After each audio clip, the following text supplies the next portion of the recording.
据环球时报1月4日的消息称，俄罗斯国防部副部长克里沃鲁奇科在接受采访时表示，俄罗斯空军在不远的将来会拥有超过32架图160战略轰炸机和他们的改进版本。预计图160的首架改进型战略轰炸机将在2021年交付俄空军。当下，俄罗斯拥有16架图160型飞机，预计到2027年，俄罗斯将把这一数量翻倍，增加到现有数量的1.5倍。同时，俄方面还将对图95MS 战略轰炸机继续进行现代化改造。据了解，自从苏联解体后，图160这款强力轰炸机就一直在生产中停滞不前。俄罗斯直到前几年才重新建立生产线，并重新量产图160，但图160的发动机才是图160的核心之所在。虽然俄罗斯现在已经研发出了更先进的 NK3202 发动机，但这款发动机还不够成熟。NK32 发动机仍是图160的核心动力，而这次找回 NK32 发动机的图纸，无疑不是俄罗斯方面下定决心量产图160的关键。改进后的图160即将量产这一消息也在国内军迷中引起广泛关注。毕竟中国空军目前列装的轰 6K 航程只有图160的一半，载弹量只有1/4。若能借此机会引进一批改进型图160，将大大增强中国空军的空机核能力。而且如果能引进图160，相信这也会将中俄两国军事领域的交流推向一个新的高度，使双方之间关系达到一个新的高度。就目前中国的外界形势而言，真的需要引进图160吗？分析认为，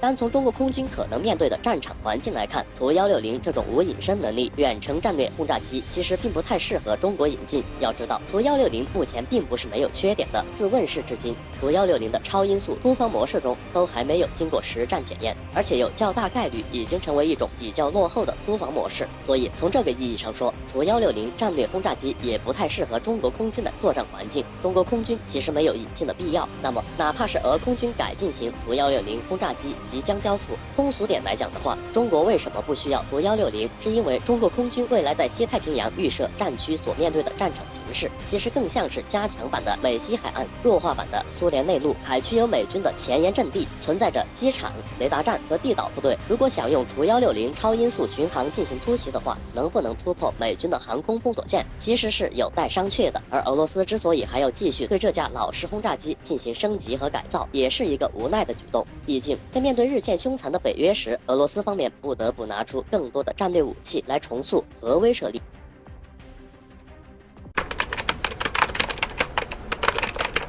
据俄罗斯媒体塔斯社的预测称，到2021年，中国海军将拥有两栖船坞运输舰8艘、导弹驱逐舰50艘、两栖攻击舰3艘、导弹护卫舰110艘，以及其他一些型号和用途的舰船。显然，在一个较短的时间里，中国海军的阵容已经达到了世界第2，超过了俄罗斯海军，紧随美国海军其后。而且到了2021时，中国海军除了现有的2艘航母之外，2021年底第3艘航母或许也会正式入役。与世界各国海军发展水平相比，中国海军近年来发展速度相当快，各种新型舰艇下水也被网友称为下饺子。毫不客气地说，除去美国海军的规模和吨位世界第1之外，中国海军名列世界第2，可以说是当之无愧。那么问题来了，今年的中国海军真的会如同俄罗斯媒体所预测的那样，新型航母安装电磁弹射器已成为定局吗？虽然目前仍然没有官方的说法，但是央视的节目《一堂好课》中，金一南教授就曾透露过，中国新型航母的总建造师是80后，而新的003型航母即将结束中国无弹射航母的历史。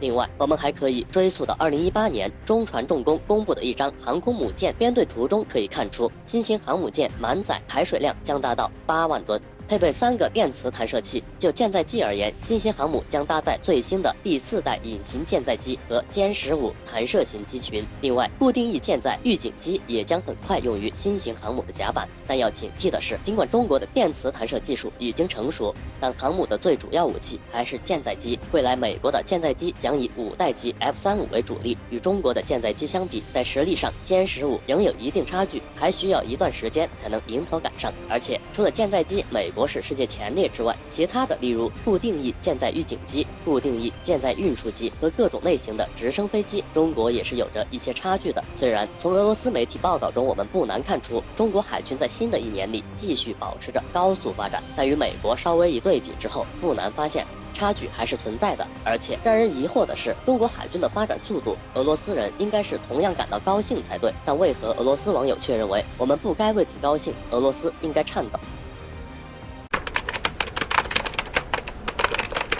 据人民日报海外网1月4日的消息称，美国代理国防部长克里斯托弗·米勒宣布，由于伊朗的威胁，美军将停止从中东地区撤出尼米兹号航母。需要知道的，就在不久前，美国也曾于12月31日宣布将这艘航空母舰送回美国。短短的3天里，关于美军航母的调动变了又变，这势必会致使美伊局势再次变换。而美国人的决定变化如此之快，可谓是朝令夕改，这一点也在国际上引起了热议。不过，不管是不久前的撤离，还是现在的停止撤离，其根本原因无非就是伊朗和美国之间的矛盾。这一点在2020年底就已经有所表现了。在当时，美军陆续派出3架拥有核能力的 B-52轰炸机飞抵至中东地区。不管是现在的停止撤离，还是之前部署的战略轰炸机，所有的这些动作都表明美国对伊朗不满，美国人正在用强硬的手段回击伊朗，让伊朗认命。不过，最让外界好奇的是，究竟是何让美国人的决定朝令夕改呢？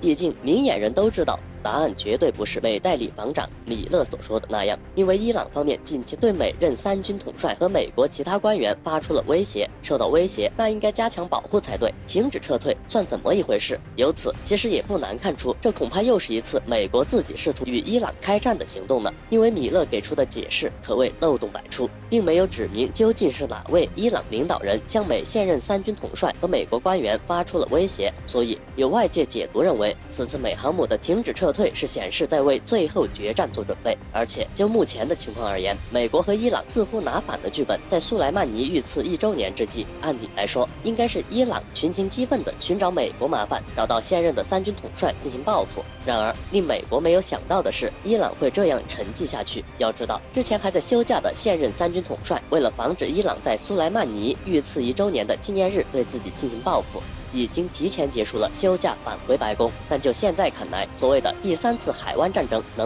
会不会爆发，归根结底还是取决于伊朗对美国或以色列挑衅的反应。至少在特朗普1月20日下台之前，最好的结果就是中东地区保持平静。不过，美伊关系专家史蒂夫认为，当下就是美伊局势的关键点。现任3军统帅是一个行为反复无常且不计后果的人，他还有几周时间，难保不会做出出格的举动。前段时间，美国 Axios 新闻网援引2名白宫高级官员消息透露，特朗普打算解密一份关于所谓中国赏金的未经证实的情报。之后 CNN 也援引1名高官的话称，特朗普曾收到一条未经证实的信息称，中国试图向非国家行为体支付费用，让他们袭击驻阿富汗美军。而且这份情报直接出现在了12月17号的总统每日简报中。离谱的是，特朗普甚至还和身边国家安全顾问认真谈论了此事。对此，中国外交部回应，这完全是无稽之谈，彻头彻尾的假新闻。某些人为了诋毁中国形象，已经到了何等疯狂地步。这份离谱情报连美国人自己都忍不住说是造谣。美国政客网站援引一位国防部官员称，中国在国际行动上很谨慎，这种举动不符合中方运行方式，这些指控很可能是造谣。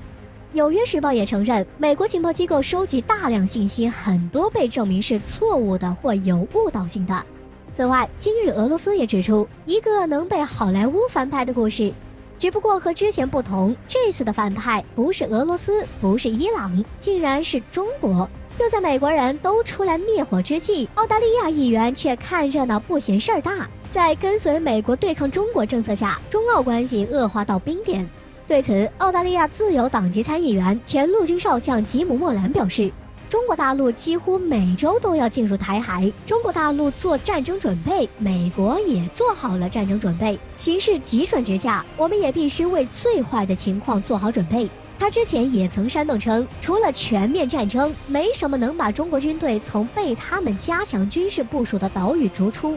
事实上，澳大利亚意识形态一直以西方自居，但是经济却极度依赖东亚，尤其在和中美打交道时左右逢源，经济上依靠中国，安全上依靠美国。但澳大利亚逐渐打破这种平衡，全力配合美国制衡，这样做就必须面临应得的后果。澳大利亚贸易正遭受巨大冲击，所以他们心虚的以为贸易冲突会转化成军事冲突，拉上美国一起。不过有澳网民表示，如果澳大利亚和中国开战，你觉得美国会帮忙吗？我们军队只会在短期内全军覆没。但其实我只想说一句，中国对澳大利亚真的没兴趣，还是哪儿凉快哪儿待着吧。